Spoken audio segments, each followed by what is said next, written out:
Moussa Diaw, enseignant-chercheur en sciences politiques à l'Université Gaston Berger de Saint-Louis. Cet ouvrage est motivé par cette volonté de partager une expérience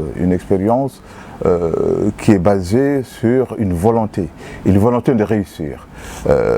C'est la raison pour laquelle j'ai d'abord insisté sur l'environnement socioculturel du Waalo.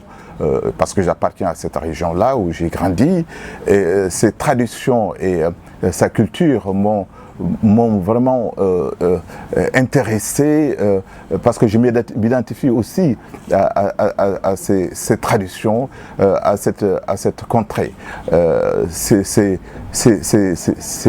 sources et ces traditions constituent un levier important qui m'a permis de résister dans la civilisation, par exemple occidentale, où j'ai baigné pendant une période pour des études, de résister à un certain nombre de dérives liées à cette liberté sans fin dans certains pays occidentaux. Alors, itinéraire et réflexion retracent donc ma trajectoire, le courage et la volonté de réussir malgré les difficultés quand on est issu d'une famille modeste, et puis avec cette ambition de relever le défi pour réussir, relever le défi pour accéder aux connaissances et revenir travailler bien sûr dans mon pays.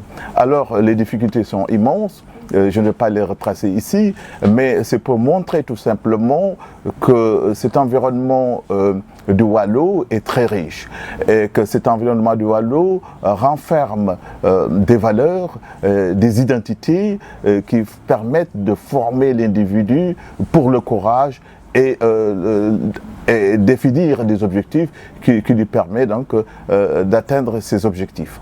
Alors à partir de ce moment-là, ma trajectoire, elle est difficile, mais ça montre bien pour un jeune Africain les difficultés du moment, mais c'est possible de les transcender, de les surmonter quand on est armé de courage et de volonté. Cela m'a permis donc de réussir, de faire mes études jusqu'au doctorat de relations internationales, sciences politiques et relations internationales, et de venir partager ce savoir-là dans un espace ouvert qui est l'université. Alors, dans ce cadre-là, cela m'a permis aussi d'avoir un certain nombre d'approches dans mes recherches. Recherches concentrées de manière générale sur l'Afrique.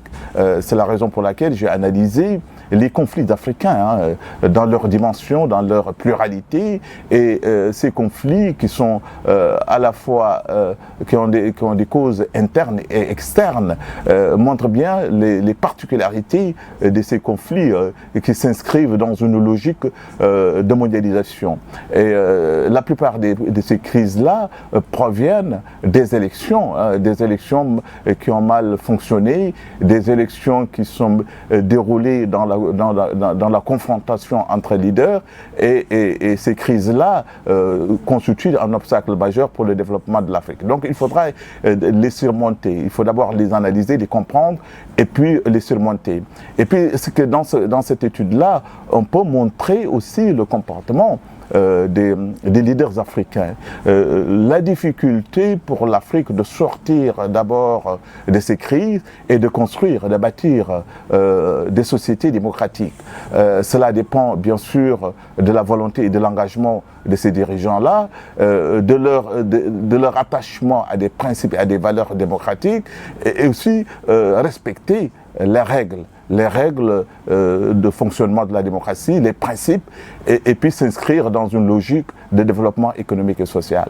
Et on peut dire donc dans ces pays-là qu'aujourd'hui l'Afrique souffre du comportement de ses dirigeants. Donc les démocraties sont confrontées à ces difficultés-là, que les dirigeants ne cherchent pas à rendre service à leur population, ne cherchent pas à marquer la trajectoire historique de l'État et constituer des exemples pour les futures générations. Donc ça veut dire que on a un travail énorme à faire parce que tout simplement ces leaders-là sont en train d'adopter des comportements, notamment en matière de gestion des ressources, donc malgouvernance, patrimonialisation des ressources de l'État, problème de fossilisation, c'est-à-dire qu'ils restent longtemps au pouvoir, ne veulent pas quitter parce qu'ils ont mal géré ce pouvoir-là.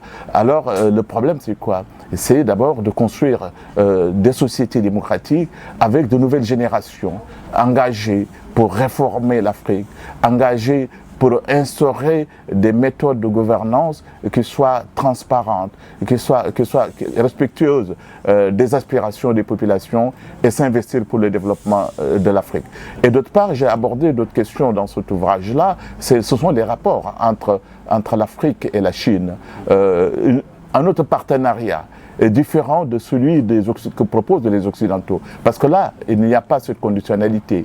Il y a un respect réciproque, gagnant-gagnant. Mais aussi, il faudra voir aussi ce que l'Afrique peut tirer de cette coopération-là pour construire son avenir, pour asseoir de réelles bases pour le développement économique et social et ne pas tomber dans le travers de l'endettement et aussi constituer des processus de développement économique et social. Ça, c'est un aspect important dans ces relations-là que la Chine développe par rapport à sa stratégie qui est focalisée sur le FOCAC, donc le Forum de coopération entre la Chine et l'Afrique, pour construire un avenir meilleur, un destin commun, disent-ils. Et donc pour ce destin commun, il faudrait qu'il y ait un respect réciproque et que les responsables africains tirent de ces partenariats pour développer davantage leur pays. Alors pour terminer, j'ai abordé aussi la question des crises. Et des crises universitaires, parce que l'université aussi, c'est un espace de connaissance, de débat, mais aussi de gouvernance universitaire. Et à ce moment-là, donc, il faudrait qu'on respecte quand même le cadre et qu'on fournisse des efforts considérables dans cette gestion en mettant les étudiants dans de bonnes conditions d'études, mais aussi les enseignants dans un cadre académique favorable au développement de la connaissance et aussi à l'épanouissement des étudiants pour leur permettre de jouer un rôle important dans leur pays.